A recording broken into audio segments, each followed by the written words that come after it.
Hello and welcome to the transcription explanation of this design. It was done using this script that my friend and I have been developing since 2011 and is the script used on the new official Gallifreyan translator app on Gallifreyan on DoctorWho.tv/Gallifreyan translator, which is really cool to have been involved in something that is now canon in its creation and its development.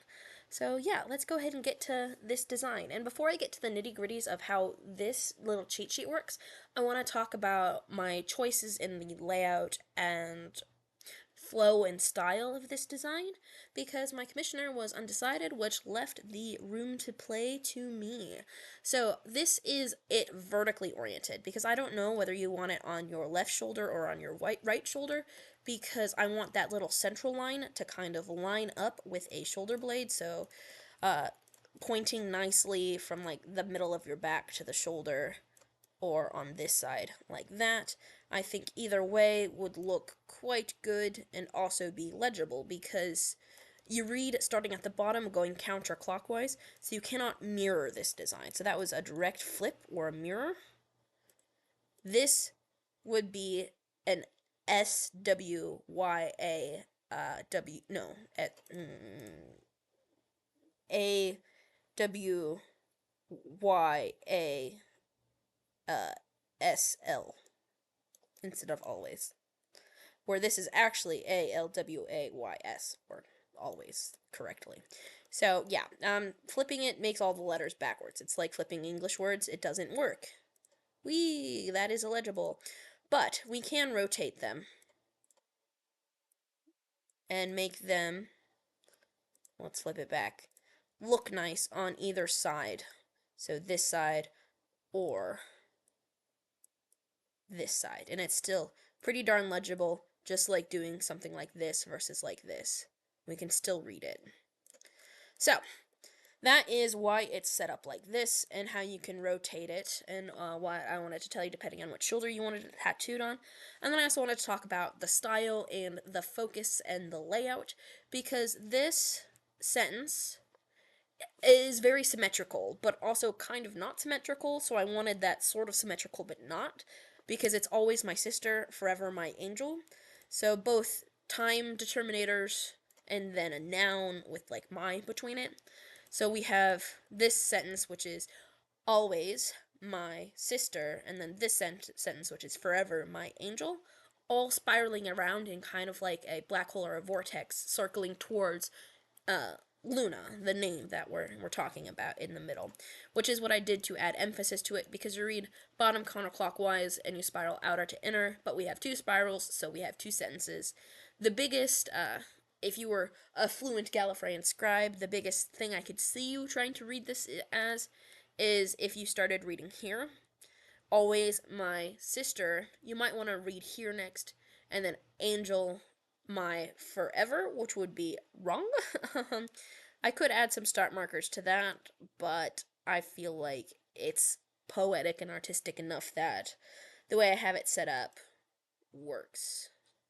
Plus, I really wanted angel to match the word always, because they had similar enough letters, because an S and an NG has 3 lines plus the A's and the vowels, and it worked out nicely to get it to look symmetrical like this. So I definitely intentionally played with symmetry on this design. Plus forever and sister worked to have the 3-dot shallow divots of the R mirroring and kind of containing the word Luna in the middle. Anyway, that's me rambling. I'm gonna get to how you actually read the design now, and so for that I'm gonna come back over here and talk about this whole thing. So, instead of having an A always look one way and a B always look another way, the script is set up in a grid, where there are rows and there are columns. And the rows, there are 4 of them, are determined by these stems here. We have our letter stems that are divots, like the very top row, where it's not quite a closed complete circle, it's open still. And the top row has more than 50% of a circle. So anything that is more than 50% of a circle and kind of like bends in on itself, like a horseshoe or an omega, is going to be in the top row. But everything in the third row is 50% or less of a circle. So like a bite taken out of the cookie. And then our second row is a full circle stem, and that full circle in the second row is inside our word circle. So here's our word circle going around our letter, and then the letter is inside of it. And then a circle on the line of the word circle in the bottom row is something in the bottom row. So that word circle on the line, bottom row. And then we have these columns. And these columns are made by modifiers, which there are dot modifiers, so in these columns, and then line modifiers in these columns. So we have 1 dot, 2 dots, 3 dots, 4 dots, making up these letters. And then this is in the column with 3 lines above it, 2 lines, and then 1 line. And so you count up the dots or you count up the lines, and those combined with the letter stem makes the different consonants. And then vowels are these little guys over here. And an A is outside of our word circle, where E's, I's, and U's are centered, either on the line of the word circle or centered inside the consonant stems, which are visible again here. And then an O, which is inside our word circle. So lots of talking. The difference between the I's, E's, and U are the lines. So an I has a line going inward, whereas an E doesn't have any lines, and a U has a line going outwards. And that's relative to the word circle. Okay, enough rambling. Let's get to the design. So, here we have our first word. And this word circle starts at the bottom with our first letter, which is an A, a little guy outside the word circle. Then we continue around. Here's a full circle inside the word circle, so we're in that second row, and there are 1, 2, 3 dots, so we're in the 3-dot column. So, A, L, and then we have a chunk taken out of this one. It's a bite, it's a divot, but it's not more than 50% of a circle, so it's a shallow divot. And there are 1, 2 lines on this, making it a W. Another A, just like this one, outside our word circle, and then our Y is a circle on the line of the word circle. So you see how this one is inside our word circle, but this one is on the line of our word circle? That makes it in the bottom row instead of in the second row.